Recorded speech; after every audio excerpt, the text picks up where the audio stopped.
नमस्कार दोस्तों, स्वागत है आपका वी के PCS एकेडमी में। आज की वीडियो में हम लेकर आए UPPSC का 2024 का पेपर है।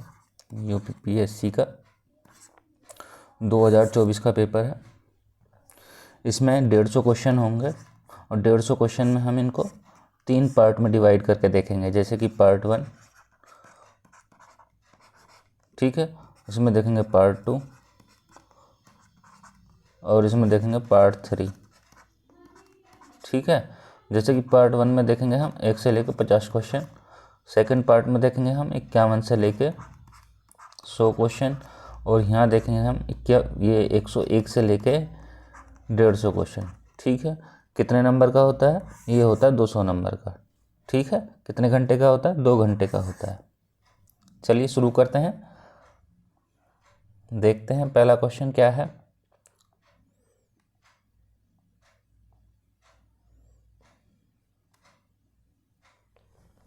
देखिए क्वेश्चन है, निम्नलिखित पेशवाओं पर विचार करना है, ठीक। उन्हें आरोही क्रम में लगाना है। अब आरोही और अवरोही क्रम के बारे में आपको पता होना चाहिए। आरोही अवरोही क्रम होता क्या है? जैसे कि आरोही क्रम होता है 1 2 3 4 5, यानी कि छोटे से लेकर बड़े की तरफ वो संख्या बढ़ रही है। और जो यदि अवरोही की बात करें, अवरोही की बात करते हैं तो इसमें क्या होता है? इसमें होता है बड़े से लेकर छोटे की तरफ। जैसे कि 5 है, 4 है, 3 है, 2 है, 1 है, इस तरीके से, ठीक है। तो हम देखेंगे आरोही क्रम, यानी कि बढ़ता हुआ क्रम देखेंगे, छोटे से बड़े की तरफ को चलेंगे। फर्स्ट है रघुनाथ राव या राघोबा भी कहते हैं इनको, ठीक। सेकंड है बालाजी बाजीराव, थर्ड है नारायण राव और फोर्थ है बालाजी विश्वनाथ। ये 4 ऑप्शन दिए हैं आपको और ये बताना कौन सा राइट होगा, ठीक है। कमेंट करेंगे और बताएंगे क्या राइट होगा इनमें।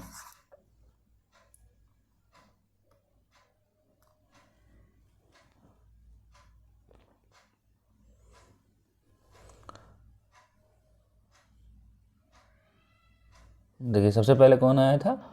यदि बात करें तो बालाजी विश्वनाथ आए थे। ये क्या है इनका? वो कार्यकाल कब से कब तक है? 1714 से लेकर कब तक आए थे? 20 तक आए थे, ठीक। फिर उसके बाद बात करें तो बालाजी बाजीराव पेशवा आए थे, ठीक। इनका क्या क्या कार्यकाल है? ये है 1740 से लेके 61 तक, ठीक। फिर कौन आए थे? फिर आए थे नारायण राव। इनका कार्यकाल क्या है? अवधि क्या है इनकी? 1772 से लेकर 74 तक थी, ठीक। अब ये रघुनाथ राव, इनका कार्यकाल, इनका जो कार्यकाल है वो अल्पकाल भी बोला जाता है इनको। अल्पकाल है इनका जो कार्यकाल है वो अल्पकाल का ही है, ठीक है। तो क्या है? वो है 1773 से 74, यानी कि 1 साल। अब देखिए इसमें 20 साल है, ठीक है। इनका भी अल्पकाल ही 72 से 73 और 1714 इनका 6, ठीक। कौन सा होगा? देखिए पहले हमने 4 देखा पहले नंबर पे, ठीक। फिर कौन सा देखा था? फिर देखा था 2, ठीक। 4 और 2 किस किस में आ रहे हैं? 1 में आ रहा है, तो ऑप्शन ए राइट होगा, ठीक। चलिए अगला क्वेश्चन देखते हैं। क्वेश्चन है, प्राचीन व्यापार के संदर्भ में बताना है, निम्नलिखित कथनों पर विचार करना है हमको, ठीक। फर्स्ट ऑप्शन है, प्राचीन भारत में बहुत से नदी बंदरगाह के संदर्भ मिलते हैं। सेकंड है, वहाँ सामान और यातायात के बड़े गोदाम थे। आपके पास ऑप्शन है 1 और 2 दोनों सही हैं, बी है दोनों गलत हैं, सी है केवल 1 और डी है केवल 2। बताइए कौन सा राइट होगा।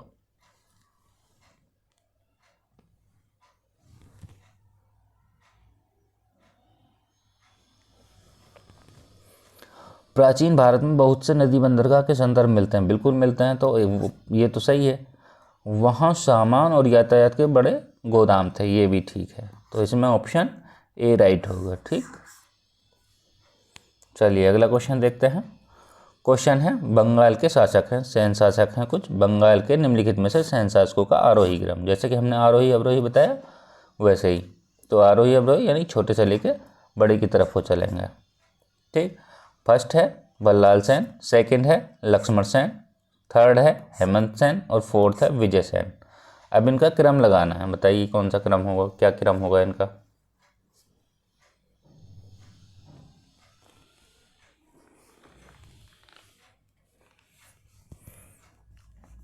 देखिए बल्लाल सेन का जो क्रम है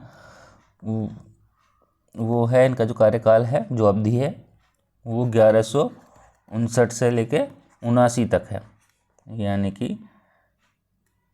1179 तक है। ठीक है, ये जो है विजय सेन के उत्तराधिकारी थे, विजय सेन के उत्तराधिकारी। ठीक, यदि बात करें लक्ष्मण सेन की तो ये 1179 से लेके 1226 तक थे। ठीक, ये साहित्य और कला को संरक्षण देते थे। साहित्य और कला को संरक्षण। ठीक, ये किसकी बात कर रहे हैं हम, लक्ष्मण सेन की।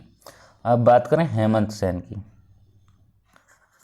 तो ये है, इनका कार्यकाल कितना है, वो है 1170। ठीक, ये सेन राजवंश के क्या थे, संस्थापक थे। सेन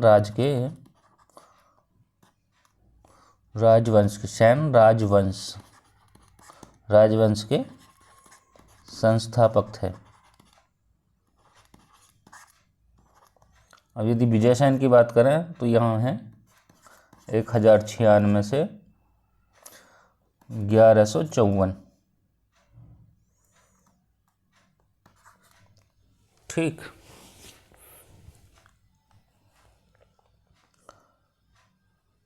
बताइए कौन सा क्रम होगा।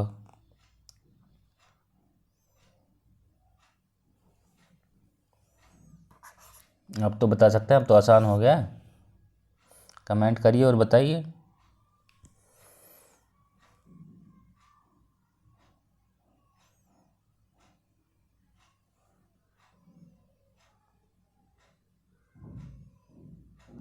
देखिए यहाँ 54 है और यहाँ 70 है,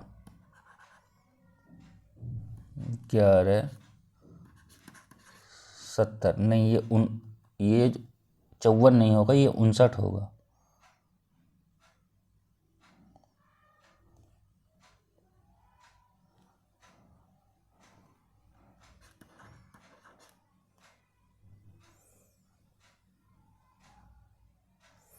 इनका कार्यकाल आगे भी होगा लेकिन वो ज्ञात नहीं है। ठीक है, तो इसमें सबसे पहले यही आएगा। ठीक, थर्ड, पहले पे थर्ड आएगा, फिर 4 आएगा, पहले पे ही आएगा, दूसरे पे ही आएगा। थर्ड और फोर्थ किस में मिल रहे हैं, ये मिल रहे हैं हमको डी ऑप्शन में। ठीक है, डी ऑप्शन राइट होगा। चलिए अगला क्वेश्चन देखते हैं। क्वेश्चन है बैरम खां के संदर्भ में निम्नलिखित कथनों पर विचार करना है। अब देखिए इससे ज़्यादा ही होगा, 1100 यहाँ 59 तक है, लेकिन ये इससे ऊपर ही होगा, या तो 80 होगा या 90 होगा, इस तरीके से। ठीक, चलिए क्वेश्चन देखते हैं क्या है। फर्स्ट ऑप्शन है अकबर ने बैरम खां को खान ए खाना की उपाधि दी। सेकंड है यह उपाधि साम्राज्य के वजीर के रूप में बैरम खां की नियुक्ति के समय में नहीं दी गई।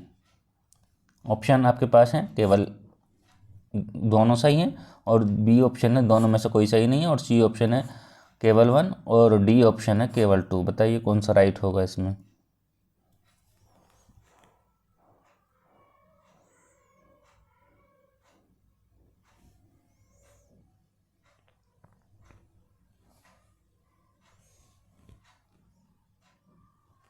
इसमें होगा आपका सी ऑप्शन राइट। ठीक है, अकबर ने बैरम खान को खाने खाना की उपाधि दी थी। ठीक है, यह गलत हो जाएगा।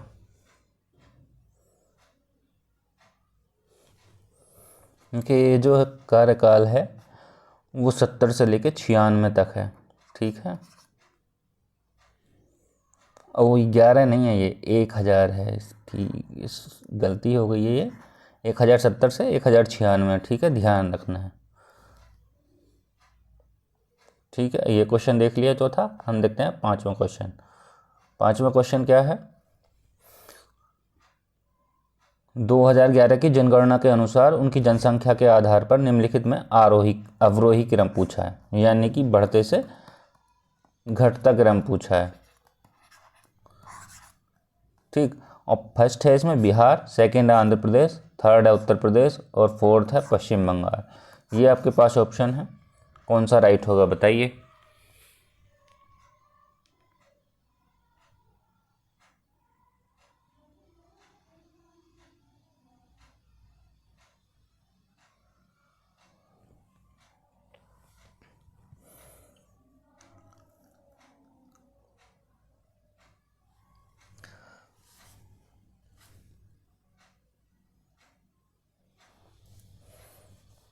बैरम खां जो है, बैरम खां का शासक कौन था?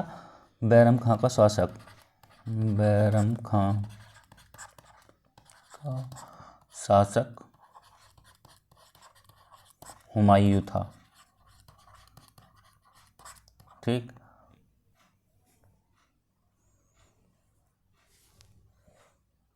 बताइए क्या होगा, कमेंट करिए।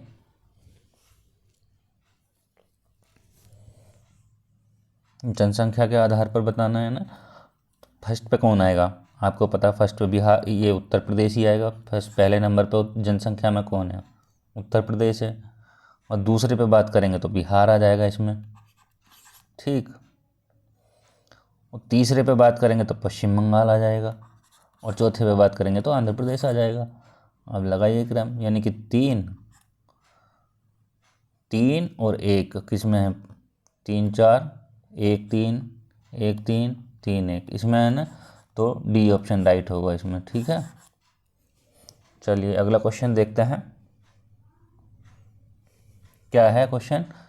सुमेलित करना है। सुमेलित कीजिए, सूची दी गई है। सूची फर्स्ट में क्या है और सूची सेकंड में क्या है?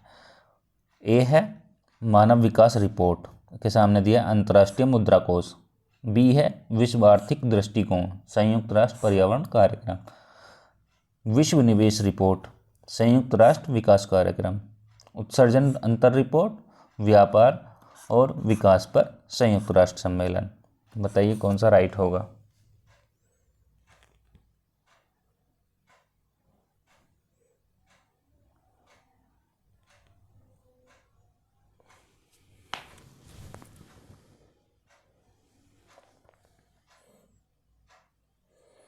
देखिए, मानव विकास सूचकांक को कौन करेगा?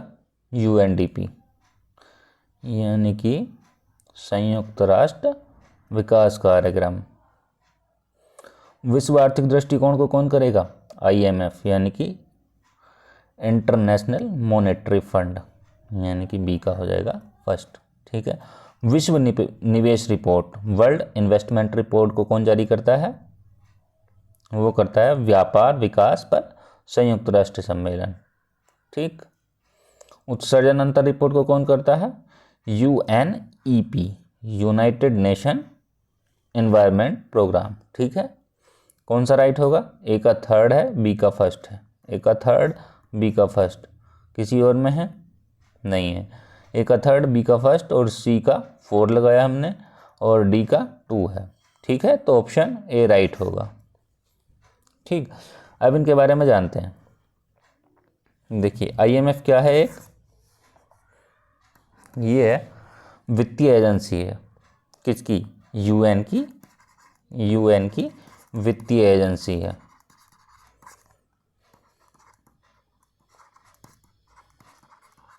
ठीक, यूएन की वित्तीय एजेंसी है। यदि इसके मुख्यालय की बात करें तो मुख्यालय कहाँ है इसका? मुख्यालय इसका वॉशिंगटन डीसी में, वॉशिंगटन DC, ठीक, वाशिंगटन DC में है। यदि इसमें देश की बात करें, देश कितने हैं, देश की बात करें तो इसमें देश हैं 190, ठीक। इसके उद्देश्य की बात करें यदि, तो उद्देश्य क्या है इसका, वैश्विक मौद्रिक सहयोग को बढ़ावा देना, वैश्विक मौद्रिक सहयोग को बढ़ावा, ठीक। यह क्या करता है, और वित्तीय स्थिरता को सुरक्षित करता है, वित्तीय स्थिरता को सुरक्षित करना, ठीक। कब इसकी शुरुआत कब हुई है, इसकी शुरुआत जो हुई है वो हुई है 1945 में, ठीक, ध्यान रखेंगे। यदि बात करें संयुक्त राष्ट्र पर्यावरण कार्यक्रम की, देखिए यहीं देख लेते हैं। संयुक्त राष्ट्र पर्यावरण कार्यक्रम क्या है, यह एक अंतर्राष्ट्रीय संस्था है, अंतर्राष्ट्रीय संस्था है, ठीक। इसका उद्देश्य क्या है, यदि उद्देश्य की बात करें तो वैश्विक पर्यावरण को संरक्षण, वैश्विक पर्यावरण को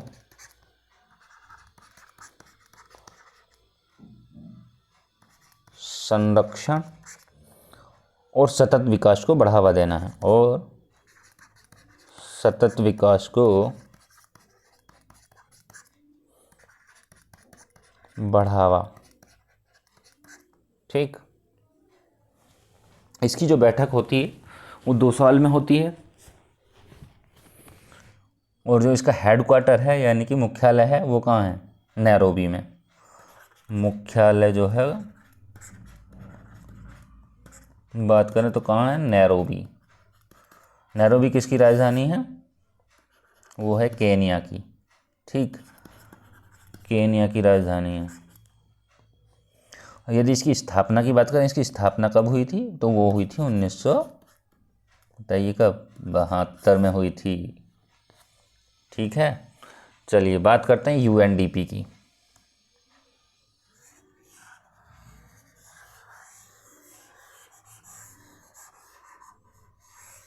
बात करें UNDP की, तो ये जो है वैश्विक विकास नेटवर्क है। क्या है ये, वैश्विक विकास नेटवर्क, ठीक है। क्या काम करता है, गरीबी को कम करता है, गरीबी को कम करना, असमानता को कम करना, असमानता को क्या करता है, कम करता है, ठीक है।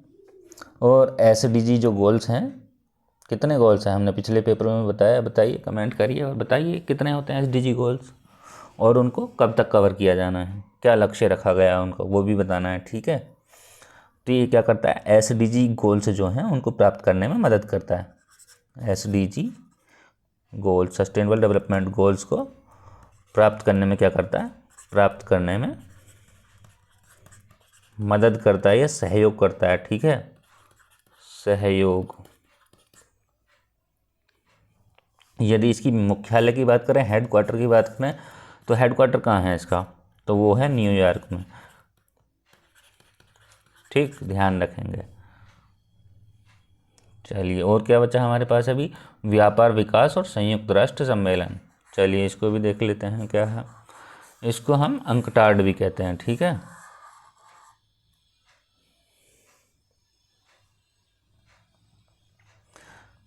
ये बात करें इसकी तो इसको अंकटाड कहते हैं। इसमें कितने देश हैं, 190 देश हैं, 90 देश हैं, ठीक है। ये क्या काम है, इस जैसे कि ये क्या है, स्थायी अंतर सरकारी निकाय है, यह है एक स्थायी अंतर सरकारी निकाय,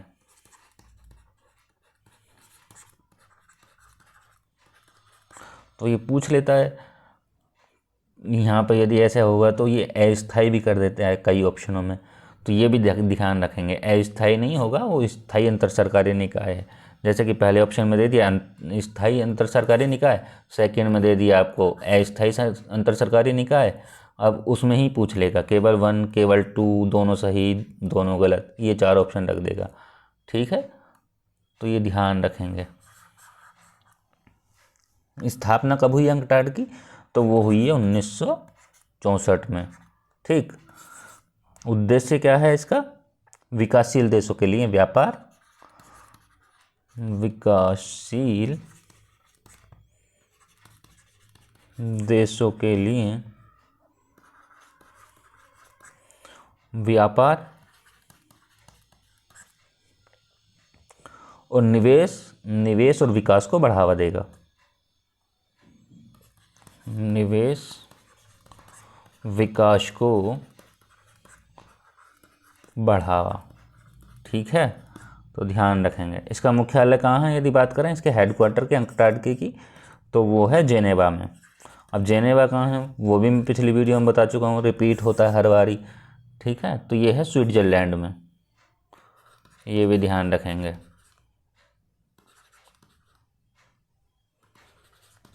इनकी तो आप क्या करिए, एक लिस्ट बना लीजिए, इनकी लिस्ट बना लीजिए और उनको अच्छे से याद करिए ताकि आप भूलो ना। ठीक, चलिए अगला क्वेश्चन देख लेते हैं। क्या है अगला क्वेश्चन?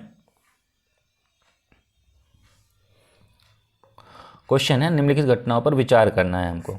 ठीक, और उनको कालानुक्रम में व्यवस्थित करना है। तो सबसे पहले से लेकर आखिर तक, गतिविधि तक हमारे पास ऑप्शन ये है: प्रधानमंत्री ग्रामोदय योजना, ग्रामीण रोजगार सृजन योजना, प्रधानमंत्री रोजगार सृजन योजना और वाल्मीकि अंबेडकर आवास योजना।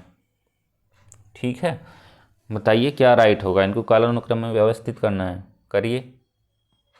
4 ऑप्शन हैं और ये हमारे पास ये वाले 4 ऑप्शन हैं। बताइए, क्रम में लगाइए और करिए इसको।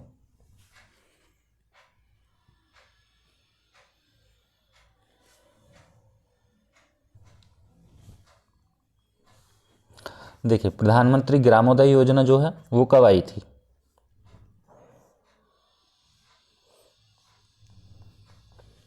वो आई थी आपकी 2000 में। ठीक, यदि बात करें ग्रामीण रोजगार सृजन कार्यक्रम, कब आई थी? ये आई थी 2000 में, और ये जो आया है ये आया 1995 में। ठीक, प्रधानमंत्री रोजगार योजना ये कब आई है? ये आई है 1993 में। ठीक है, और ये जो आई है वाल्मीकि अंबेडकर आवास योजना, ये आई है आपकी 2001 में। लगाइए, अब तो आसान हो जाएगा।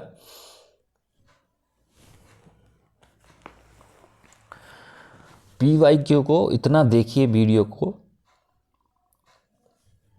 कि अच्छे से ज़्यादा बार देखिए, और जितना आप इसको याद करेंगे, बार बार देखेंगे वीडियो को, तो क्या होगा, जो है आपका एक क्रम बन जाएगा कि हाँ अगले जो आने वाले पेपर हैं तो उनमें आपको बहुत फ़ायदा मिलेगा इससे PYQ से। ठीक है, तो अब देखिए कौन सा होगा। देखिए, पहले 93 है, फिर 93, फिर 95, यानी कि 2, 3 और 2 किस में है? 2, 3 ये नहीं है, 4 ये तो बिल्कुल नहीं है, ये भी नहीं है, और ये तो वैसे नहीं है, तो आपके पास D ऑप्शन है। ठीक है, चलिए अगला क्वेश्चन देखते हैं। क्योंकि जितने भी PYQ हैं अधिकतर ये 2-4 तो रिपीट होते ही हैं हर बार पेपर में। ठीक है, तो यहाँ से आपको देखिए UPPSC को तो UPSC के लिए तो फ़ायदा है ही, UPSC के लिए भी फ़ायदा है, और यहाँ से आपको जो फ़ायदा मिलेगा वो RO के लिए भी फ़ायदा मिलेगा। ठीक, तो ये जितने भी अदर स्टेट के एग्ज़ाम हैं उनमें भी रिपीट होते हैं क्वेश्चन, यही पूछ लिए जाते हैं, 1-2 क्वेश्चन पूछ लिया जाता है, 2-4 क्वेश्चन रिपीट हो जाते हैं। ठीक है, अब ये पिछले जो पेपर था 2023 वाला, उसमें सतत विकास से इतने क्वेश्चन पूछे गए, अच्छे खासे क्वेश्चन, कम से कम 5 से 6 क्वेश्चन पूछे गए होंगे। ठीक है, तो आपको मेहनत करनी पड़ेगी अच्छे से। देखिए एक तरफ अर्थशास्त्री दिए हैं और दूसरी तरफ पुस्तक, यानी देखिए अब एक तरफ मेडल, ए ऑप्शन में मेडल है, इसके सामने लिखा है economic theory and underdeveloped regions. Hirschman दिया है बी ऑप्शन में, इसके सामने दिया है the strategy of economic development. Third दिया है कोल्डर, उसके सामने दिया है strategic first factors in economic development. और डी में दिया Adam Smith the wealth of nations. अब बताइए इसमें क्या राइट होगा।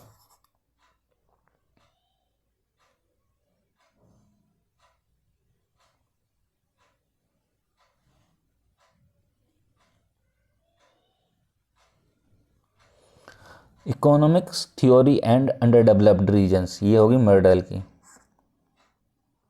अब देखिए अब हमने एक ही पकड़ा, ये एक ही उठाया, ठीक है, तो एक पहले का एक में ही है, ए का 1, और ये सारे गलत हो जाएंगे वैसे ही, ठीक। तो ए ऑप्शन राइट होगा, यानी कि मेडल की जो पुस्तक है वो है economic theory and underdeveloped region. Hirschman की क्या है, हर्ट्समैन की the strategy of economic development. Kaldor की कौन सी है, strategic factors in economic development. Adam Smith की द वेल्थ ऑफ नेशंस। ये पुस्तक सारी फेमस प्रसिद्ध पुस्तक हैं, ठीक है। चलिए अगला क्वेश्चन देखते हैं। क्वेश्चन है निम्नलिखित कथनों में से कौन सा पारिस्थितिक निकेत के बारे में सही नहीं है। ये बताना कि सही नहीं है। पहली बात तो आपको ये पता होना चाहिए कि पारिस्थितिक निकेत होता क्या है, ठीक है, तभी तो आप क्वेश्चन लगा सकते हैं। अब नहीं पता होगा तो कैसे लगाएंगे, गलती होगा फिर तो। पारिस्थितिक निकेत होता क्या है,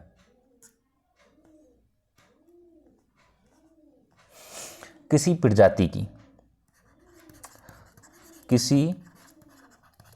प्रजाति की अपने पर्यावरण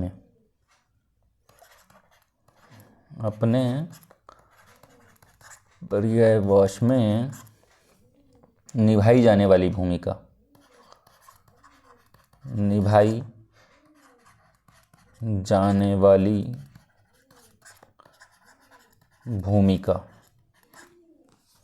और स्थिति को बताता है, और क्या करता है, उनकी स्थिति को बताता है,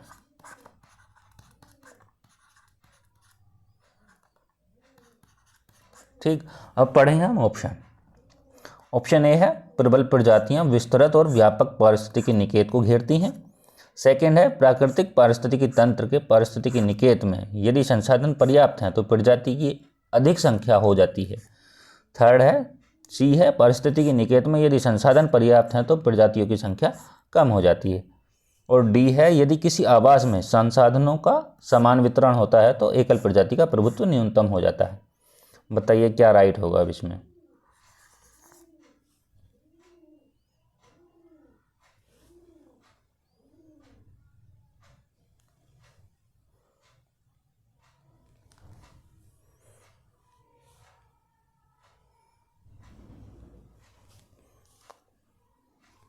देखिए प्रबल प्रजातियां विस्तृत और व्यापक पारिस्थितिकी निकेत को घेरती हैं, सही है ये, ठीक।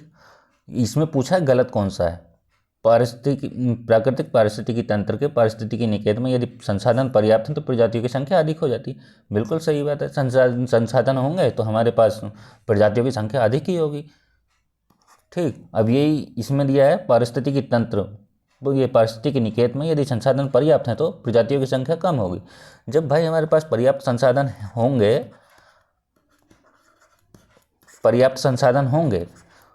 तो प्रजातियों की संख्या कम क्यों होगी, यही चीज़ें तो देखनी है। प्रजातियों की संख्या अधिक होगी, कम नहीं होगी, तो ये ऑप्शन गलत हो जाएगा। तो इसमें ऑप्शन कौन सा राइट होगा, इसमें सी ऑप्शन राइट होगा, ठीक है। चलिए अगला क्वेश्चन देखते हैं। ये तो इजी क्वेश्चन है। देखिए एक तरफ जीवमंडल दिए हैं यानी कि बायोस्फीयर रिजर्व दिया है, और दूसरी तरफ स्टेट यानी राज्य दिए हैं। अब देखिए ऑप्शन ए में दिया है सिंपलीपाल के सामने दिया है केरल, नोकरेक के सामने दिया उड़ीसा, अगस्त मलाई के सामने दिया है आपको असम, और मानस के सामने दिया है आपको मेघालय। अब बताइए क्या राइट होगा इसमें। मिलान कीजिए।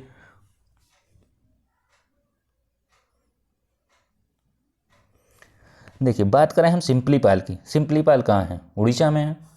ठीक, नौकरेक कहाँ है? नौकरेक की बात करें तो वो मेघालय में भाई।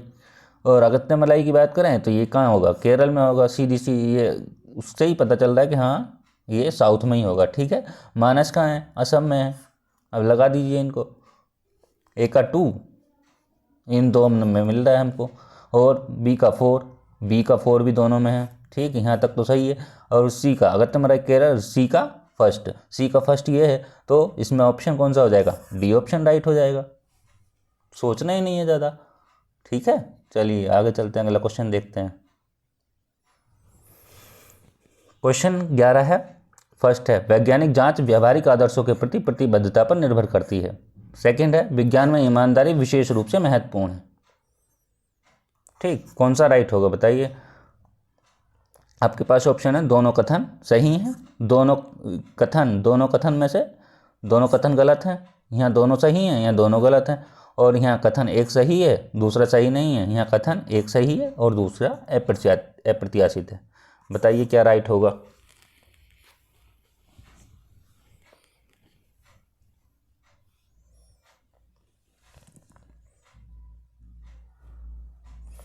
वैज्ञानिक जांच व्यवहारिक आदर्शों के प्रति प्रतिबद्धता पर निर्भर करती है, सही है। विज्ञान में ईमानदारी विशेष रूप से महत्वपूर्ण, ये भी सही है। ठीक है, दोनों सही होंगे, ऑप्शन ए राइट होगा। ठीक, चलिए अगला क्वेश्चन देखते हैं। क्वेश्चन 12 क्या कह रहा है? निम्नलिखित में से कौन सा उच्च से निचले क्रम में पौधों की प्रजातियों का सही क्रम है?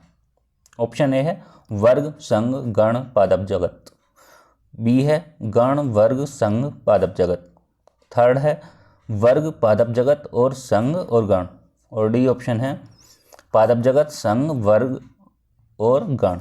बताइए कौन सा राइट होगा?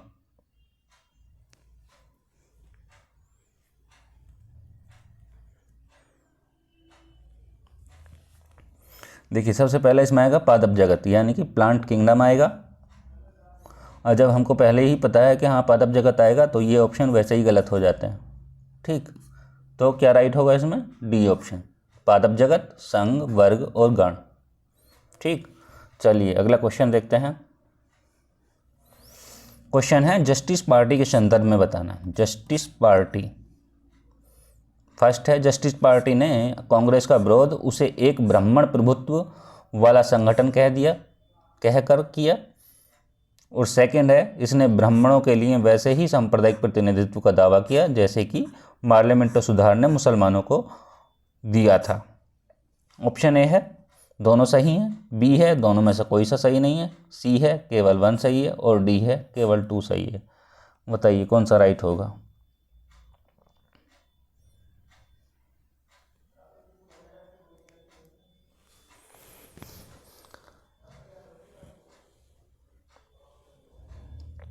देखिए जस्टिस पार्टी के संदर्भ में बताना है। क्या क्या ऑप्शन है? देखिए जस्टिस पार्टी ने कांग्रेस का विरोध किया, विरोध उसे एक ब्राह्मण प्रभुत्व वाला संगठन कहकर किया, तो ये सही है। इसे गैर ब्राह्मणों के लिए वैसे ही सांप्रदायिक प्रतिनिधित्व का दावा किया जैसे कि पार्लियामेंट सुधार ने मुसलमानों को दिया था, तो ये भी ठीक है। ठीक है, तो इसमें दोनों राइट होंगे, ऑप्शन ए राइट होगा इसमें। ठीक, चलिए अगला क्वेश्चन देखते हैं। क्वेश्चन है वर्क्स एंड पीजेंट पार्टी के बारे में।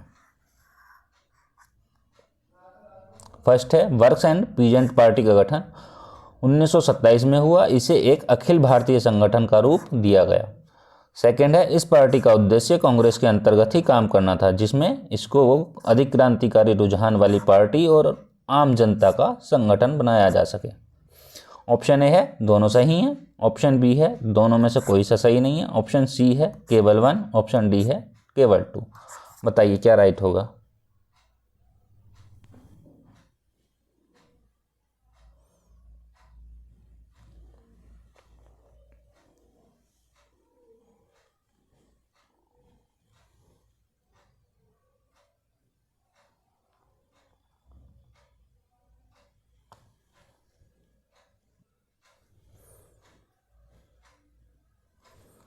देखिए वर्क्स एंड पीजेंट पार्टी का गठन जो हुआ है वो 1927 में नहीं बल्कि कब हुआ है, 1925 में हुआ है।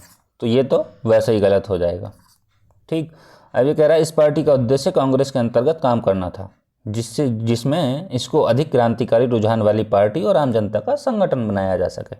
सेकेंड वाला राइट होगा, तो इसमें डी ऑप्शन राइट होगा। ठीक है, चलिए अगला क्वेश्चन देखते हैं।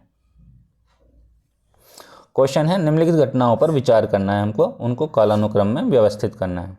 ठीक, फर्स्ट है ईस्ट इंडिया एसोसिएशन, सेकंड है नेशनल इंडियन एसोसिएशन, थर्ड है इंडियन सोसाइटी और फोर्थ है इंडियन एसोसिएशन। इनको हमें कालानुक्रम में व्यवस्थित करना है, बताइए क्या राइट होगा।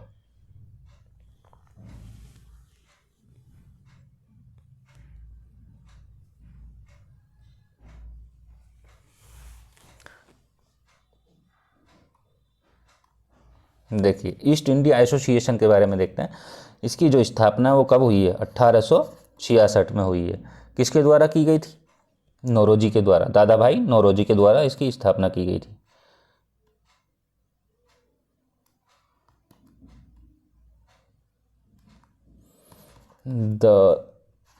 दादा भाई नौरोजी।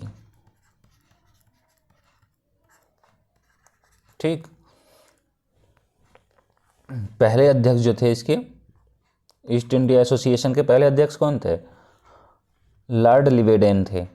लॉर्ड लिवेडेन थे। ठीक है, यदि बात करें नेशनल इंडियन एसोसिएशन की तो इसकी स्थापना कब हुई है, ये हुई है 1876 में। ठीक, किसने की थी, वो की थी सुरेंद्रनाथ बनर्जी ने। सुरेंद्रनाथ बनर्जी। ठीक,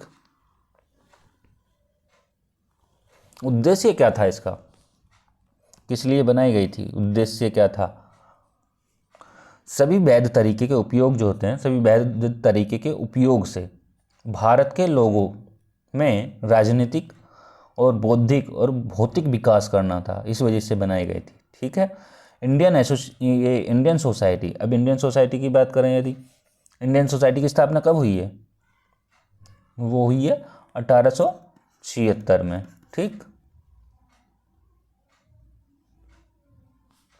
इसकी स्थापना किसने की थी, इसकी स्थापना सुरेंद्रनाथ बनर्जी और कौन थे, आनंद मोहन बोस थे। सुरेंद्रनाथ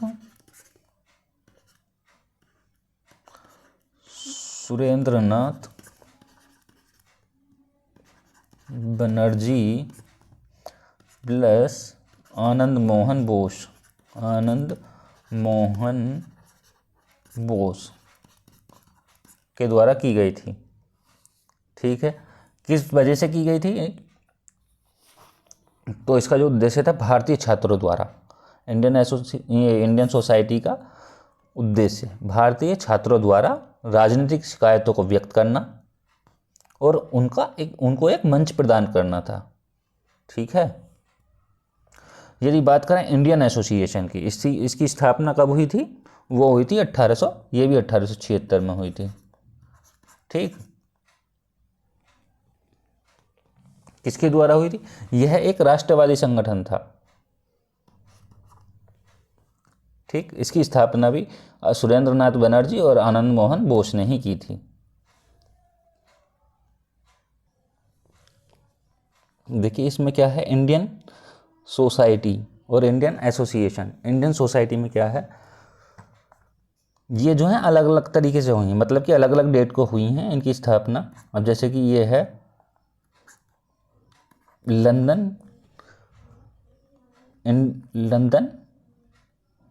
एसोसिएशन या लंदन सोसाइटी जैसे कि 1865 में, और पेरिस वाली जो हुई है वो 1905 में।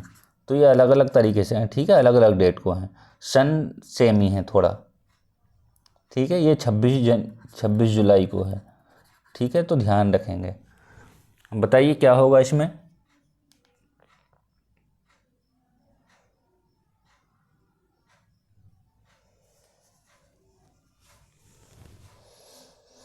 ठीक है, ये क्रम में दिए हैं, तो ये इसमें होगा आपका कौन सा, 1 2 3 4, डी ऑप्शन होगा। ठीक है, अगला क्वेश्चन देखते हैं। क्वेश्चन है, निम्नलिखित घटनाओं पर विचार करना है हमको और कालानुक्रम में व्यवस्थित करना है, पहले से लेकर आखिर तक। फर्स्ट है शाही भारतीय नौसेना विद्रोह। सेकंड है कैबिनेट मिशन की घोषणा। थर्ड है अंतरिम सरकार का गठन। और फोर्थ है ब्रिटिश संसदीय प्रतिनिधिमंडल का दिल्ली में आगमन। बताइए क्या राइट होगा।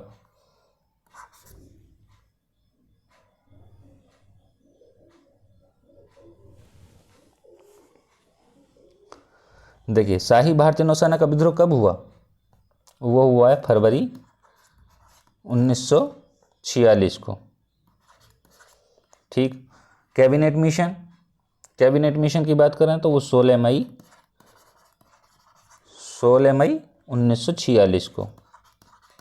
ठीक, यदि बात करें अंतरिम सरकार की तो वो 2 सितंबर 1946 को, 2 सितंबर 1946 को। ठीक है, अस्तित्व में आई थी 47 में, ये भी ध्यान रखना है। अस्तित्व में कब आई थी, 1947 को। ठीक, और ये ब्रिटिश संसदीय प्रतिनिधिमंडल का दिल्ली में आगमन कब हुआ था, वो हुआ था 22 मार्च 1942 को। ठीक,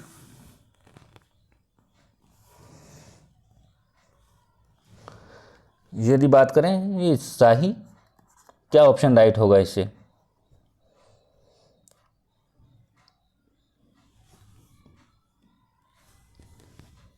देखिए, पहले 42 वाला आएगा। ठीक, तो 4 किस में पहले में, इसमें भी है, इसमें भी है और इसमें भी है। 42 के बाद यदि बात करें कि ये सितंबर है, मई है और फरवरी है, फिर कौन सा आएगा, 1, यानी कि बी, फरवरी 1946।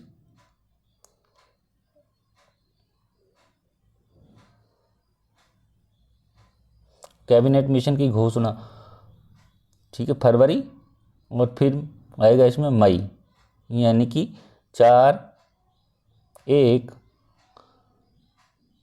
2 और 3, बी ऑप्शन राइट होगा। ठीक है, चलिए अगला क्वेश्चन देखते हैं। चलिए इनके बारे में थोड़ा डिस्कशन करते हैं इनके बारे में। शाही भारतीय नौसेना, इसमें क्या है, नौसेना में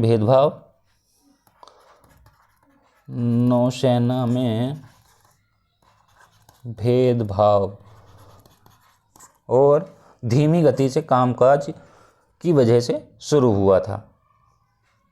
ठीक है, कैबिनेट मिशन की बात करें तो ये जो कैबिनेट मिशन की घोषणा है वो वेवेल द्वारा दिया गया वक्तव्य था। ठीक, वेवेल। इसमें कौन कौन से सदस्य थे कैबिनेट मिशन में, 3 सदस्य थे। कौन कौन से, लॉर्ड पैथिक लॉरेंस और स्टेफोर्ड क्रिप्स सेकंड थे,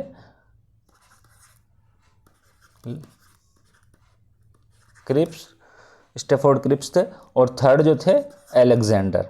ठीक, इसमें 3 सदस्य थे। यदि बात करें हम अंतरिम सरकार की, ठीक है, ब्रिटिश भारत से भारत की स्वतंत्रता के लिए एक संक्रमणकालीन सरकार बनाना था। इसका उद्देश्य क्या करना था, ब्रिटिश भारत से भारत की स्वतंत्रता के लिए एक संक्रमणकालीन सरकार बनाना था। ठीक है, चलिए आगे देखते हैं। क्वेश्चन है, सहमति की आयु अधिनियम ये 1891 के संदर्भ में बताना है। ऑप्शन फर्स्ट है बम्बई से, ये है बम्बई के एक पारसी सुधारक बहराम जी मालाबारी थे जिन्होंने इस कानून की वकालत की थी। सेकंड है, इस अधिनियम को बाल गंगाधर तिलक के नेतृत्व वाली चरमपंथी शाखा ने समर्थन दिया था। ऑप्शन ए है केवल 2, ऑप्शन बी है दोनों में से कोई सही नहीं, ऑप्शन सी है केवल 1 और ऑप्शन डी है दोनों सही। बताइए क्या राइट होगा।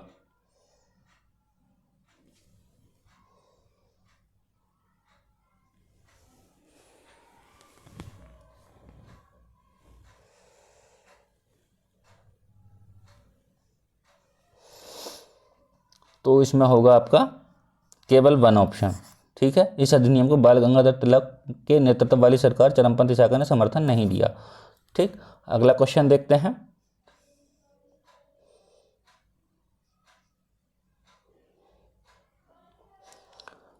हमें कथन दिए हैं, ठीक है, कथन और कारण दिए हैं। कथन, शिवाजी को बड़े देशमुखों के विरोध का सामना करना पड़ा। सेकंड है, ये देशमुख स्वतंत्र मराठा राज्य के पक्ष में नहीं थे और बीजापुर के सामंत ही बने रहना चाहते थे। ऑप्शन ए है, दोनों सही हैं, व्याख्या करता है। बी है, ए गलत है किंतु आर सही है। सी है, दोनों सही हैं परंतु व्याख्या नहीं करता है। और डी है, एक सही है परंतु आर गलत है। बताइए क्या होगा।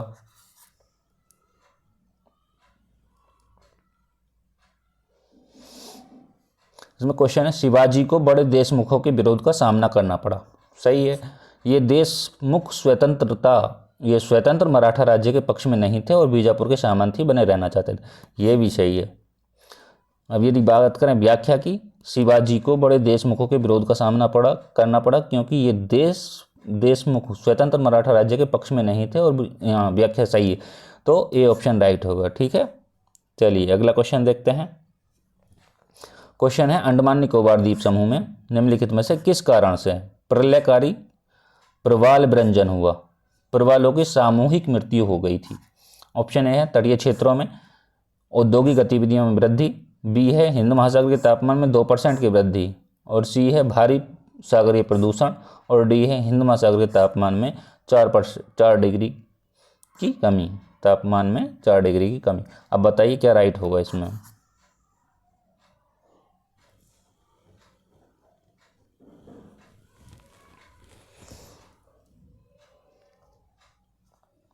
इसमें होगा आपका बी ऑप्शन राइट, हिंद महासागर के तापमान में 2% की वृद्धि। ठीक, चलिए अगला क्वेश्चन देखते हैं। अशोक के संदर्भ में निम्नलिखित कथनों पर विचार करना है। फर्स्ट है, अशोक ने धम्म की जो परिभाषा दी है वह राहुलो वादुसुत से ली गई है।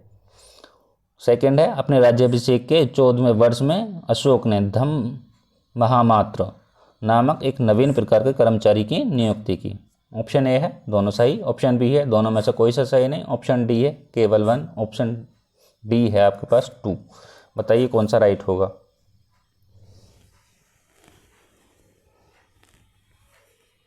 कमेंट करिए और बताइए।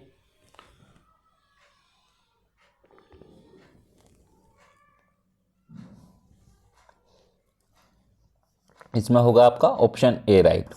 ठीक, चलिए अगला क्वेश्चन देखते हैं।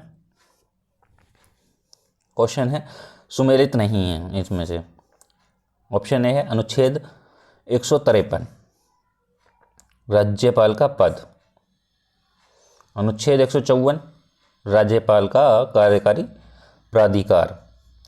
सी है 155 राज्यपाल को हटाना। और डी है अनुच्छेद 156 राज्यपाल की पदावधि। कौन सा राइट होगा।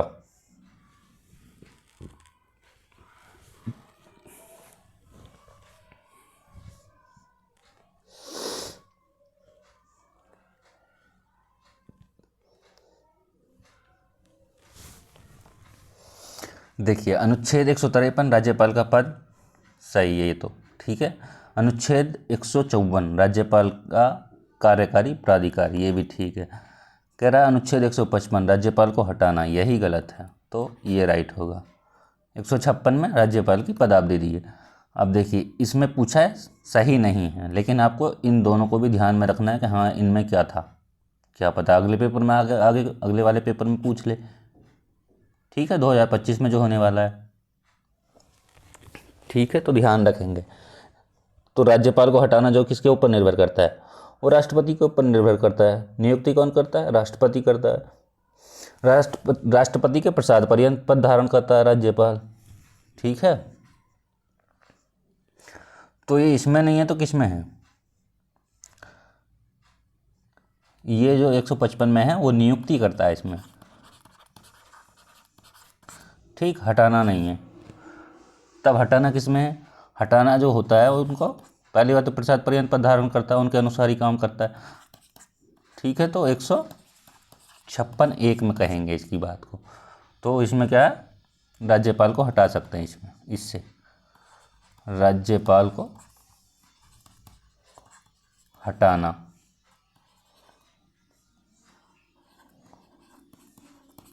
ठीक,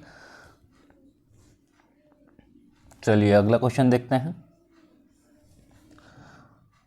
क्वेश्चन है, भारत के संविधान में निम्नलिखित में से क्या कथित है? फर्स्ट ऑप्शन है, राष्ट्रपति संसद के किसी भी सदन का सदस्य नहीं होगा। सेकंड है, संसद राष्ट्रपति और दोनों सदनों से मिलकर बनेगी। ऑप्शन है हमारे पास कि 1 और 2 दोनों सही हैं, बी ऑप्शन है केवल 2, सी ऑप्शन है दोनों में से कोई नहीं, और डी ऑप्शन है केवल 1। कौन सा राइट होगा?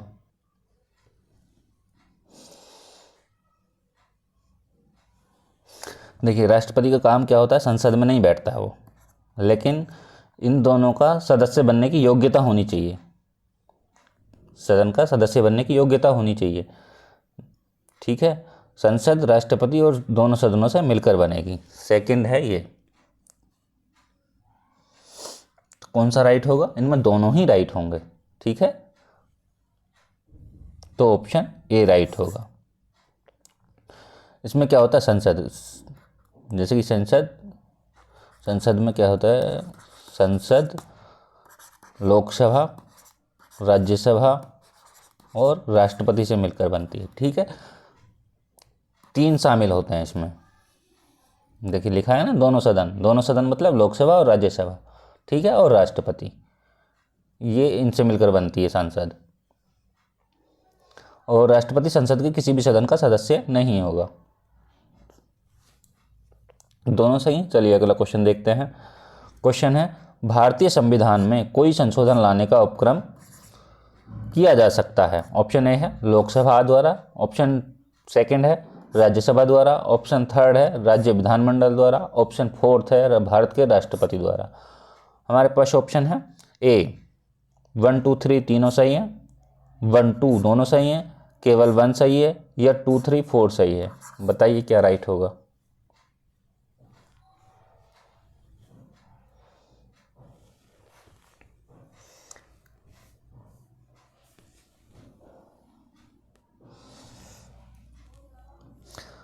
भारतीय संविधान में कोई संशोधन लाने का उपक्रम किसके द्वारा किया जाए? लोकसभा और राज्यसभा, ये दोनों नहीं होते हैं, राज्य विधानमंडल और भारत के राष्ट्रपति, दोनों निकाल दो। तो 3 4 निकाल दो, 3 4 ये है, इसमें तो ये तो नहीं होगा, 3 इसमें भी, ये भी नहीं होगा, केवल 1 तो हो सकता है, लेकिन 1 और 2 दोनों राइट हैं। ठीक है, ये ज़्यादा परफेक्ट मैच कर रहा है। चलिए अगला क्वेश्चन देखते हैं। क्वेश्चन है, भारत के निर्वाचन आयुक्त के संदर्भ में उसके कार्य पूछे हैं। ठीक, फर्स्ट है लोकसभा के अध्यक्ष और उपाध्यक्ष, राज्यसभा के उपसभापति पदों के लिए निर्वाचन करवाना। सेकंड है नगर पालिका और नगर निगम के लिए निर्वाचन करवाना। और थर्ड है उपयुक्त निर्वाचन से उत्पन्न सभी संदेह और विवादों का निर्णय करना। ऑप्शन है 2 3, 1 और 2, और 1 और 3, और कोई नहीं। बताइए कौन सा राइट होगा इसमें? लोकसभा अध्यक्ष और उपाध्यक्ष, राज्यसभा के उपसभापति नहीं, नगर पालिका और नगर निगम के लिए नहीं, ये भी नहीं, उपयुक्त निर्वाचन से उत्पन्न सभी संदेह और विवादों का निर्णय करना, इसका तो मतलब ही नहीं है। तो ऑप्शन डी राइट होगा। ठीक है, चलिए अगला क्वेश्चन देखते हैं।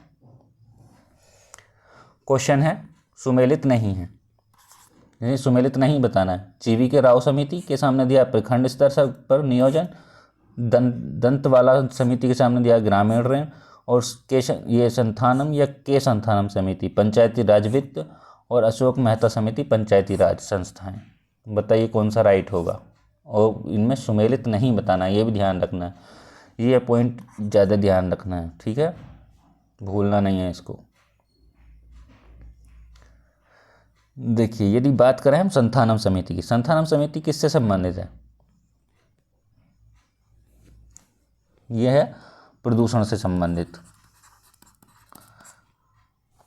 देखिए निर्वाचन आयोग में हम क्वेश्चन ये हम कई वो बता चुके हैं, ये पिछली बार से मतलब कि 2 3 बार रिपीट हो चुका है। हर बार के पेपर में पूछता ही है सर। एक तो संसद वाला जो पिछला क्वेश्चन था, देखिए इस तरीके से पूछा गया, ये नहीं ये वाला 22, तो ये पीछे पूछा जा चुका 2-3 बार। तो ऐसे क्वेश्चनों को ध्यान रखेंगे, संसद से क्वेश्चन पूछता ही पूछता है, संसद से, राष्ट्रपति से, निर्वाचन आयोग से, ठीक है, ये सबसे क्वेश्चन पूछे जाते हैं अधिकतर। यदि बात किया जाए कि हाँ भारत का निर्वाचन आयोग किस अनुच्छेद के अंतर्गत आता है, आपको पता है? बताइए, कमेंट करिए। तो ये आता है आर्टिकल 324 की, ठीक है। कब स्थापना हुई है यदि बात करा जाए तो वो हुई है 25 जनवरी 1950 को, ठीक। क्या है? संवैधानिक निकाय है। ये सारी चीज़ें ध्यान रखनी चाहिए। और एक मुख्य चुनाव आयुक्त होता है इसमें, और एक 2 अन्य चुनाव आयुक्त होते हैं, ठीक है। नियुक्ति किसके द्वारा की जाती है? नियुक्ति जो की जाती है वो राष्ट्रपति के द्वारा की जाती है, ठीक है। कार्यकाल कितना होता है निर्वाचन आयुक्त का? वो होता है 6 साल और या 65 वर्ष, जो भी पहले हो जाए, ठीक है। अन्य निर्वाचन आयुक्त की बात करें तो उनका कार्यकाल जो होता है वो होता है 6-62 का, ठीक है। और इनको जो किया जाता है संसद के द्वारा महाभियोग से हटाया जाता है, ठीक है। चलिए बात करें जीवी के राव समिति की। कब आई थी? ये आई थी आपकी 1985 में आई थी, ठीक है। और दंतेवाला कब आई थी? दंतवाला समिति कब आई थी? वो आई थी आपकी 1978 में। इसने अपनी रिपोर्ट प्रस्तुत की थी 1978 में। यदि संथानम की बात करें, ये कब आई थी? 62-64 में, 1900, ठीक है। अशोक मेहता कब आई थी? ये आई थी 1977 में, ठीक है। तो इसमें कौन सा राइट होगा? देखिए प्रदूषण से संबंधित है तो पंचायती राज का तो मतलब ही नहीं है, यही गलत होगा, ये ऑप्शन इसमें होगा, ठीक है। जीवी राव समिति प्रखंड स्तर पर नियोजन, ये सही है। दंतवाला ग्रामीण ऋण से संबंधित है, अशोक मेहता पंचायती राज से, ठीक है। चलिए अगला क्वेश्चन देखते हैं। क्वेश्चन है निम्नलिखित में से कौन सा जैविक अनुक्रम की प्रावस्थाओं का सही क्रम है? ऑप्शन ए है ये आस्थापन, प्रवास, प्रतिक्रिया, स्थिरीकरण। बी है आस्थापन, प्रवास, स्थिरीकरण, प्रतिक्रिया, प्रवास, प्रतिक्रिया, स्थिरीकरण, आस्थापन। और डी है प्रवास, आस्थापन, प्रतिक्रिया, स्थिरीकरण। बताइए क्या होगा?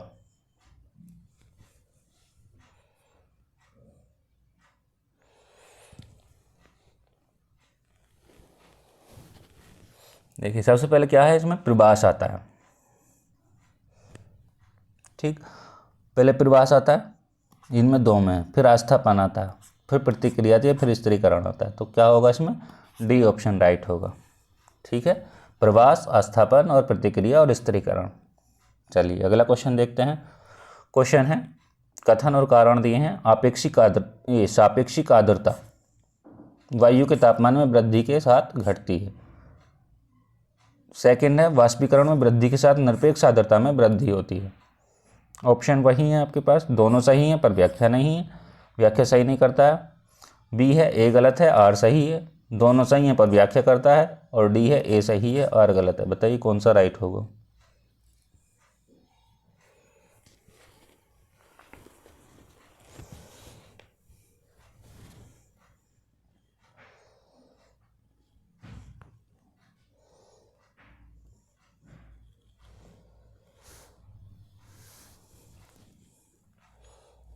देखिए सापेक्षिक आर्द्रता वायु के तापमान में वृद्धि के साथ घटती है, बिल्कुल सही है। वाष्पीकरण में वृद्धि के साथ निरपेक्ष आर्द्रता में वृद्धि होती है, ये भी ठीक है।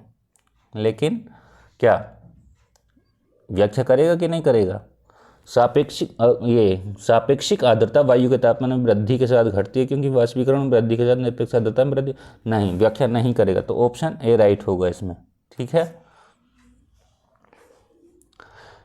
इसको सापेक्षिक आर्द्रता को प्रतिशत में व्यक्त किया जाता है, ये भी पॉइंट ध्यान रखेंगे। प्रतिशत में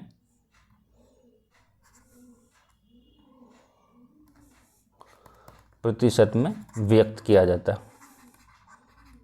ठीक। निरपेक्ष आर्द्रता क्या होती है? यदि निरपेक्ष आर्द्रता की बात करें तो वायु के निश्चित आयतन पर उसमें जो उपस्थित कुल नमी होती है ना, उसकी मात्रा को दर्शाती है, ठीक है। चलिए आगे चलते हैं। क्वेश्चन है सही सुमेलित करना है यहाँ पे। इकोक्लाइन, जैव विविधता, पाइक्नोक्लाइन, सागरीय जल घनत्व, और सी है थर्मोक्लाइन, वायु के तापमान, और हेलोक्लाइन, सागरीय जल तापमान। बताइए कौन सा राइट होगा। सुमेलित बताना है। अब यहाँ नहीं दिया है, ये नहीं दिया है कि हाँ नहीं वाला ऑप्शन है। अब ये सही सुमेलित एक सही होगा, बाकी सब गलत होंगे। बताइए कौन सा राइट होगा।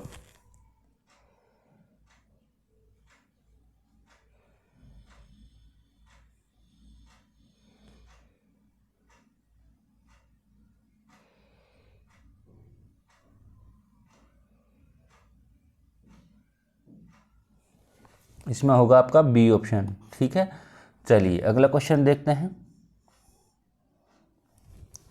क्वेश्चन है पौधारोपण शाला के सामने हंगरी दिया है, क्रायोफाइट के स्टेपी के सामने एडोल्फ एंगलर दिया है, विश्व के पुष्पीय क्षेत्र CO सावर दिया है, और सज्जता घास मैदान के सामने अंटार्कटिक या आर्कटिक टुंड्रा दिया है। अंटार्कटिक नहीं, आर्कटिक टुंड्रा।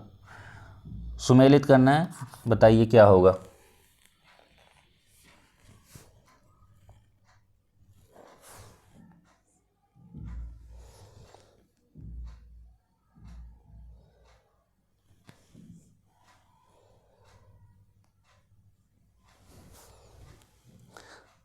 देखिए पौधारोपणशाला किसका है, वो है CO सावर। क्रायोफाइट स्टेपी के सामने दिया आर्कटिक, और विश्व के पुष्पीय क्षेत्र एडोल्फ एंगलर। ठीक है, और सज्जता घास के मैदान जो है वो है हंगरी। ठीक, कौन सा राइट होगा। A का 3rd, B का 4, A का 3rd, B का 4 इसमें है, इसमें है। ये काट दो और ये काट दो। C का 2nd और D का 1st, B ऑप्शन राइट होगा। ठीक है, अगला क्वेश्चन देखते हैं। क्वेश्चन है निम्नलिखित युग्मों, एल्युमिनियम संयंत्र दिए हैं और राज्य दिए हैं। ठीक है, कौन सा सुमेलित नहीं है। ऑप्शन ए है अलुपुरम या अलवाय के सामने दिया केरल, बेलगावी के सामने दिया कर्नाटक, मुरी के सामने दिया छत्तीसगढ़, और हीराकुड के सामने दिया उड़ीसा। कौन सा राइट होगा।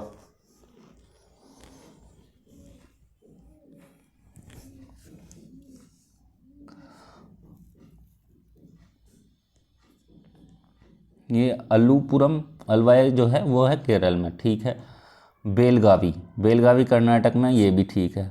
मुरी कहाँ है, मुरी आपका छत्तीसगढ़ में नहीं, ये है आपका कहाँ, झारखंड में। ठीक, ध्यान रखेंगे। हीराकुड उड़ीसा में, ये भी ठीक है। तो इसमें आपका C ऑप्शन राइट होगा। चलिए अगला क्वेश्चन देखते हैं। राष्ट्रीय उद्यान दिए हैं और राज्य क्षेत्र, संघराज्य क्षेत्र दिए हैं। ऑप्शन ए है, हाँ ये नहीं वाला ध्यान रखना है, इसमें पूछा है नहीं है। ठीक है, सही सुमेलित नहीं है। ऑप्शन ए में दिया राजा जी के सामने दिया उत्तराखंड, पिन वैली के सामने दिया जम्मू कश्मीर, बांदीपुर के सामने दिया कर्नाटक, और सिम्पलीपाल के सामने दिया उड़ीसा। बताइए क्या राइट होगा, कमेंट करेंगे और बताएंगे।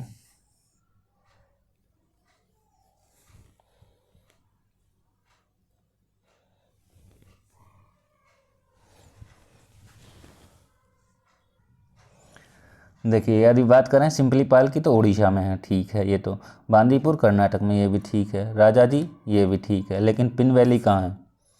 पिन वैली आपकी कहाँ, हिमाचल प्रदेश में।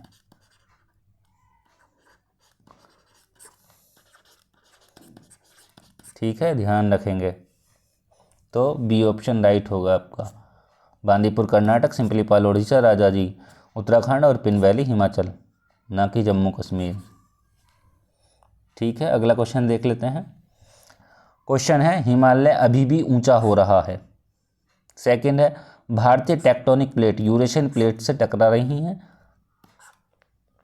ठीक है, ये जो ज्योग्राफी की वो है, ज्योग्राफी से जितने भी क्वेश्चन पूछे जा रहे हैं अधिकतर क्वेश्चन, तो वो NCERT से फंसते हैं। ठीक है, तो NCERT ज़रूर पढ़ें। अब हम NCERT का जो लिंक है, वो NCERT की जो वीडियो हैं आपको प्लेलिस्ट मिल जाएगी इसी चैनल पर। ठीक है, तो सर्च करेंगे और उस पर अच्छे से पढ़ाया गया ज्योग्राफी, बहुत अच्छे से। ठीक है, बताइए कौन सा राइट होगा इसमें। इसमें ऑप्शन है दोनों सही हैं, व्याख्या नहीं करता है, ए गलत है आर सही है, दोनों सही हैं व्याख्या करता है, और डी है ए सही है आर गलत है। क्या होगा बताइए।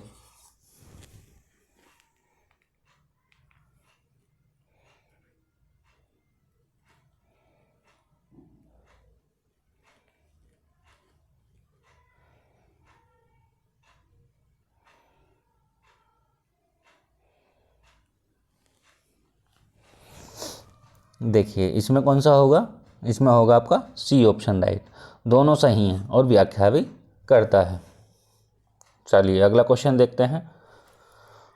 क्वेश्चन है, एक तरफ कोयला भंडार दिए हैं, दूसरी तरफ राज्य दिए हैं।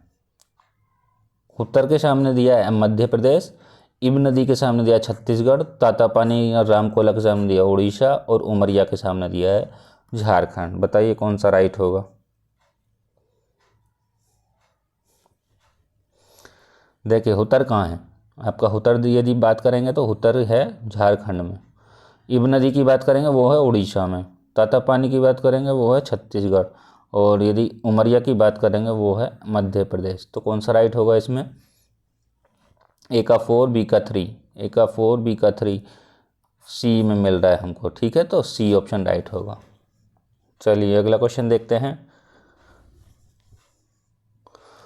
क्वेश्चन है, एक तरफ नहरें दी हैं, दूसरी तरफ नदियाँ दी हैं।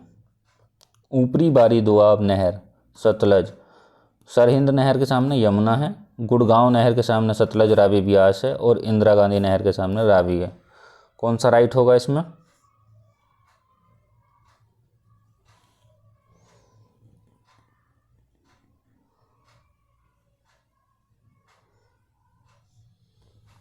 देखिए ऊपरी गंगा, ऊपरी बारी दोआब नहर कहाँ होगा, रावी, ठीक। सरहिंद नहर कहाँ है, वो है सतलज पे, ठीक है।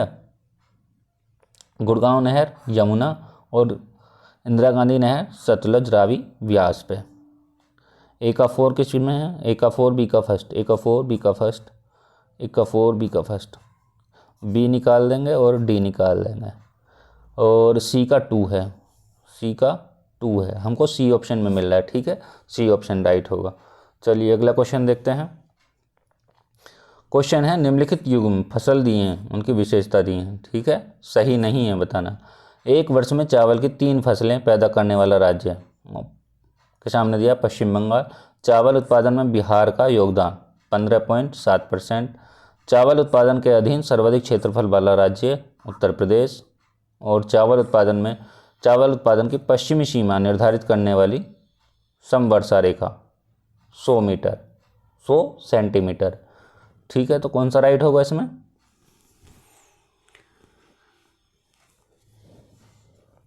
इसमें होगा आपका बी ऑप्शन राइट, ठीक। चलिए अगला क्वेश्चन देखते हैं। क्वेश्चन है, कपास फसल। कपास मुख्यतः खरीफ की फसल है। सेकेंड है, कपास के उत्पादन के लिए वार्षिक 50 से 75 सेंटीमीटर की मध्यम वर्षा की आवश्यकता होती है। आपके पास ऑप्शन है, दोनों सही हैं, दोनों में से कोई सा सही नहीं है। सी सही है, सी में केवल 1 सही है, और डी ऑप्शन में केवल 2 है। बताइए कौन सा राइट होगा।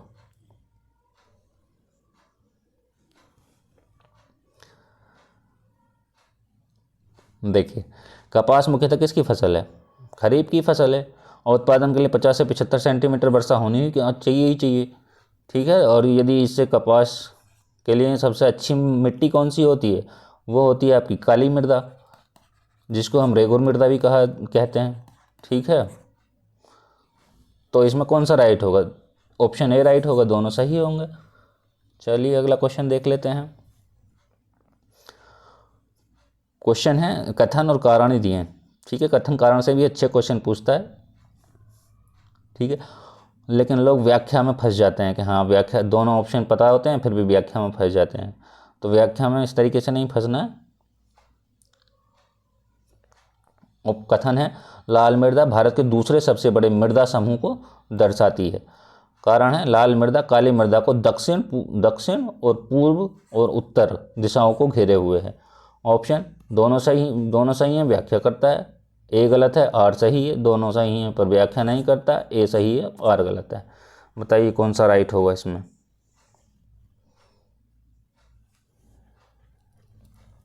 लाल मृदा भारत के दूसरे बड़े समूह को दर्शाती है, सही है। लाल मृदा काली मृदा को दक्षिण पूर्व और उत्तर दिशाओं को घेरे हुए है, ये भी ठीक है। लाल मृदा भारत के दूसरे सबसे बड़े मृदा समूह को दर्शाती है, क्योंकि लाल मृदा काली मृदा को दक्षिण पूर्व, नहीं व्याख्या नहीं करेगा इसमें, ठीक है। तो ऑप्शन सी राइट होगा। चलिए अगला क्वेश्चन देखते हैं।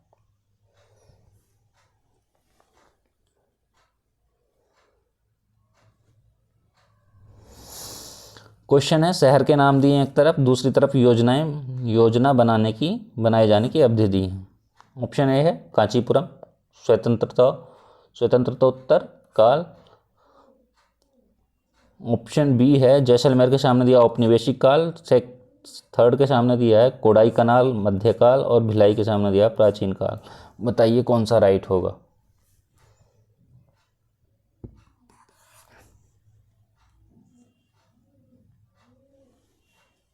देखिए कांचीपुरम है प्राचीन काल, ठीक। जैसलमेर की बात करें तो वो है मध्यकाल। कोडाई कनाल की बात करें तो वो है औपनिवेशिक काल, और भिलाई की बात करें ये है स्वतंत्रोत्तर काल। ए का 4 और बी का 3 किसी में है, एक में ये ए 4 बी का 3, ठीक है। तो ये बी ऑप्शन राइट होगा। चलिए अगला क्वेश्चन देखते हैं। एक तरफ प्रसिद्ध स्थानीय तूफान दिए हैं और दूसरी तरफ स्थान क्षेत्र दिए हैं, जैसे कि आम्रवर्षा के सामने दिया पंजाब से बिहार तक। फूलों वाली बौछार के सामने दिया केरल। काल बैसाखी के सामने दिया तटीय कर्नाटक क्षेत्र। लू के सामने दिया पश्चिम बंगाल। बताइए क्या होगा, कमेंट करिए।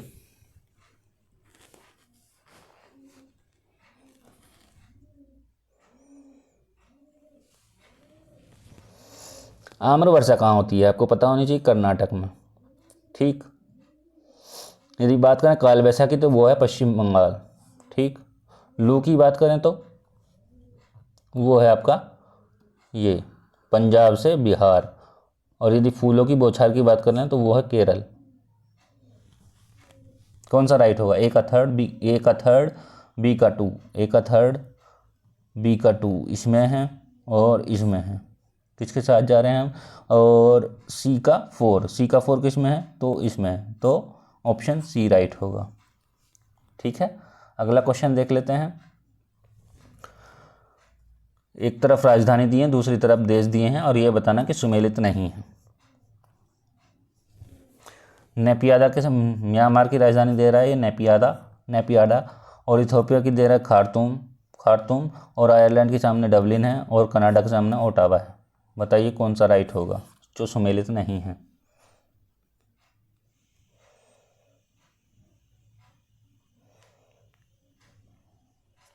देखिए म्यांमार की राजधानी जो है वो नेपियाडा, और इथोपिया की जो राजधानी है खार्तूम नहीं है, क्या है, आदिस अबाबा राजधानी है यहाँ की, इथोपिया की आदिस अबाबा।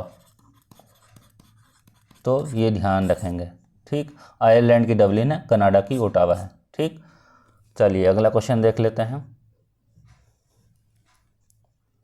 क्वेश्चन है, ऊपरी गंगा के मैदानी कृषि जलवायु क्षेत्र में निम्नलिखित कथनों पर विचार करना है। यह क्षेत्र केंद्रीय और पश्चिमी उत्तर प्रदेश में विस्तृत है। सेकंड है, इस क्षेत्र में सिंचाई गहनता 130% से अधिक और कृषि गहनता 140% है, ठीक है। ऑप्शन में हमारे पास ए है, दोनों सही हैं, बी है, दोनों में से कोई सा सही नहीं है, सी है केवल 1 और डी है केवल 2। बताइए क्या होगा।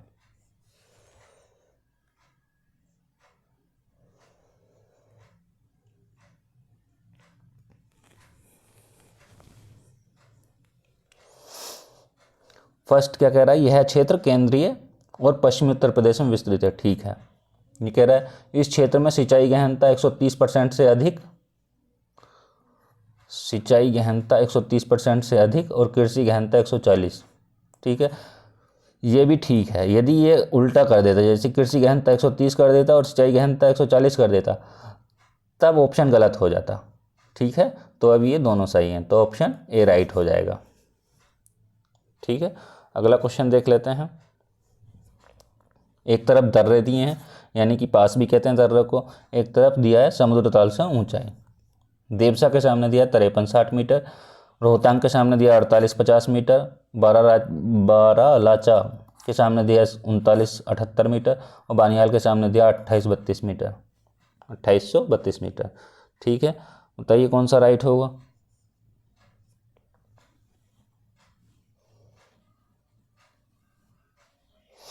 देखिए, देवसा का जो समुद्र तल से ऊंचाई है वो है 5360 मीटर।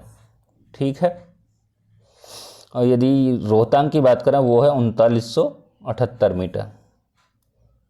देखिए किस में जा रहे हैं हम, ए का फर्स्ट इसमें है और इसमें है, तो इन दोनों को निकाल देंगे, और बी का थर्ड इसमें है, किसी में नहीं। ठीक, तो ये गलत हो जाएंगे और ये सही हो जाएगा। सी का 2 हो जाएगा 48-50, और बानिहाल के सामने कितना हो जाएगा, ये हो जाएगा 2832। यानी कि हमको 2 पता है, तो हम 2 को ऐसे ही आसानी से कर ले जाएंगे। ठीक है, जो सुमेलित करने के लिए होते हैं। चलिए अगला क्वेश्चन देखते हैं।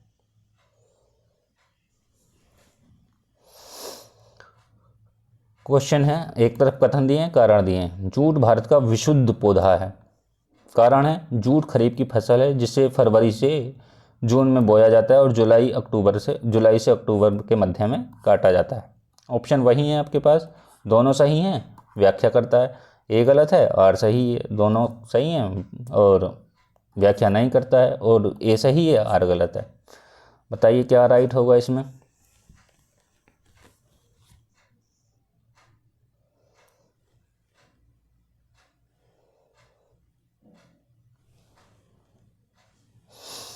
जूट भारत का विशुद्ध पौधा है, ठीक है, और ये भी ठीक है। अब बात करें व्याख्या की, जूट भारत का विशुद्ध पौधा है क्योंकि जूट खरीफ की फसल है जिसे फरवरी से जून में बोया जाता है और जुलाई से अक्टूबर के मध्य में काटा जाता है। नहीं, व्याख्या नहीं करेगा। ठीक है, तो सी ऑप्शन राइट होगा। चलिए क्वेश्चन देखते हैं अगला। नेक्स्ट क्वेश्चन देखते हैं। एक तरफ दिया निबंधकार, ठीक है, और दूसरी तरफ दिया निबंध। देवण भट्ट के सामने दिया दान सागर, हेमाद्री के सामने दिया है पराशरर माधव, और माधवाचार्य के सामने दिया चतुर्वर्ग चिंतामणि, और बल्लाल सेन के सामने दिया है स्मृति चंद्रिका। बताइए कौन सा राइट होगा इसमें।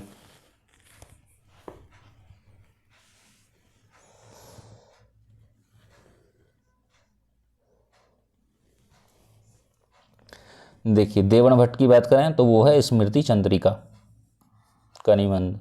हेमाद्री की बात करें वो है चतुर्वर्ग चिंतामणि। माधवाचार्य की बात करें पराशर माधव, और बल्लाल सेन की बात करें वो है दान सागर। कौन सा राइट होगा। ए का 4 लगाया हमने, बी का 3 लगाया, ए का 4 बी का 3, ये हमारा डी ऑप्शन में है, तो डी ऑप्शन राइट हो जाएगा। ठीक है, चलिए नेक्स्ट क्वेश्चन देख लेते हैं। क्वेश्चन है, भारत पर तुर्की आक्रमण सफल हुआ। सेकंड है, उत्तर भारत में राजनीतिक एकता नहीं थी। सेम ऑप्शन है, दोनों सही हैं, व्याख्या नहीं करता है, व्याख्या करता है। ए गलत है, आर सही है, दोनों सही हैं पर व्याख्या नहीं करता है, और डी है ए सही है, आर गलत है। कौन सा राइट होगा इसमें।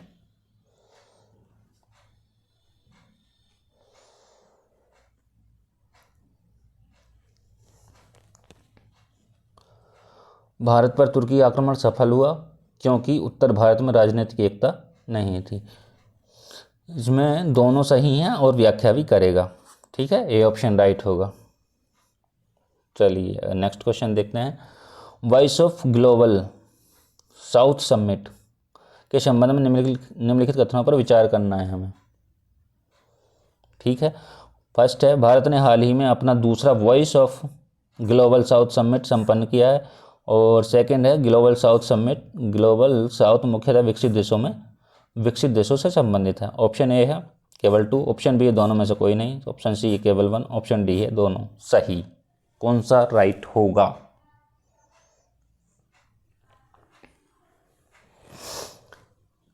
देखिए, हाल ही में दूसरा voice of global south summit संपन्न किया है, ये राइट है। लेकिन ग्लोबल साउथ समिट मुख्यतः विकसित देशों से संबंधित है, ये गलत है। तो ये गलत हो जाएगा, केवल 1 सही होगा, सी ऑप्शन राइट होगा इसमें। ठीक है, चलिए नेक्स्ट क्वेश्चन देखते हैं। ग्रीन हाउस गैस के उत्सर्जन में कटौती के संबंध में जलवायु परिवर्तन पर अंतर सरकारी पैनल IPCC पर जोर देता है। फर्स्ट है, क्रमिक और सीमित कटौती पर्याप्त है, गहरी और तीव्र निरंतर कटौती आवश्यक है। ऑप्शन के 1 और 2 दोनों सही हैं। ऑप्शन बी दोनों में से कोई सा सही नहीं है। ऑप्शन सी केवल 1, ऑप्शन डी केवल 2। देखिए, ग्रीन हाउस के हमने पिछली वीडियो में, पिछले उसमें 2023 के पेपर में ग्रीन हाउस गैसों के बारे में विस्तार से चर्चा करी थी। ठीक है, तो इस बार वीडियो ज़्यादा लंबी होने के कारण हम इस पे चर्चा नहीं करेंगे। तो वो पिछली वीडियो देखोगे तो आपको वहाँ से पता चल जाएगा कौन कौन सी ग्रीन हाउस गैसें हैं, ग्रीन हाउस गैस किसको कहा जाता है, तो ये सारी चीज़ें आप देख लेंगे वहाँ से। ठीक है, चलिए इसके ऑप्शन देखते हैं कौन सा राइट है इसमें। देखिए, क्रमिक और सीमित कटौती पर्याप्त है, ये तो नहीं होगा। ठीक, गहरी तीव्र और निरंतर कटौती आवश्यक है, ये सही होगा। तो कौन सा राइट होगा इसमें, तो डी ऑप्शन राइट होगा। ठीक है, अगला क्वेश्चन देख लेते हैं।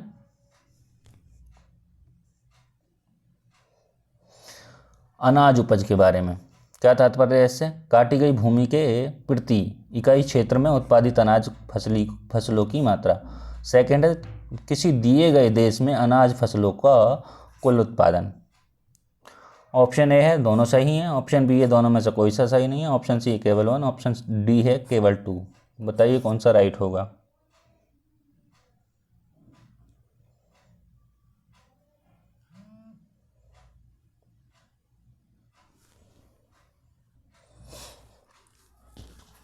काटी गई भूमि के प्रति उत्पादित अनाज की फसलों की मात्रा, ये सही है।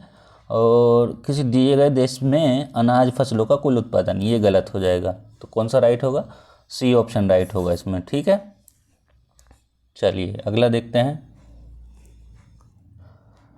कह रहा है जुलाई से सितंबर 2020 और जुलाई से सितंबर 2019 और 2022 के बीच बेरोजगारी की दर की प्रवृत्तियों के संबंध में निम्नलिखित कथन बताने हैं, कौन सा सही है।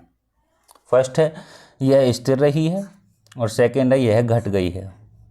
और आपके पास ऑप्शन है, ए ऑप्शन है दो सही है परंतु एक गलत है, दोनों गलत हैं, और एक सही है, 2 गलत है, और दोनों सही हैं।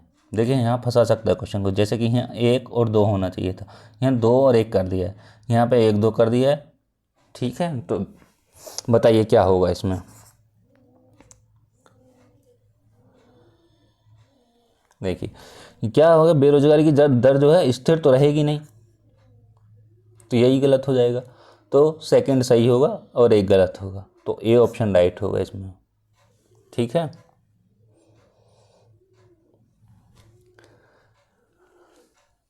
चलिए 50 को इस क्वेश्चन को लास्ट क्वेश्चन है इस पार्ट का, तो इसको देख लेते हैं। वैश्विक बहुआयामी गरीबी सूचकांक MPI रिपोर्ट कौन तैयार या प्रकाशित करता है।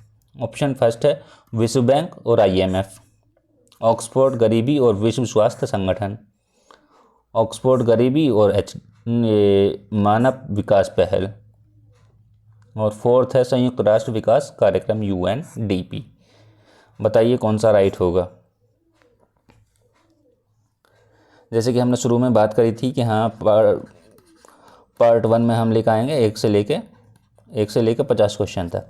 सेकंड में हमने बात करी थी तो वो कहा था कि 51 से लेके 100 तक की सीरीज चलेगी, और थर्ड में हमने कहा था 101 से लेके और 150 तक की सीरीज चलेगी।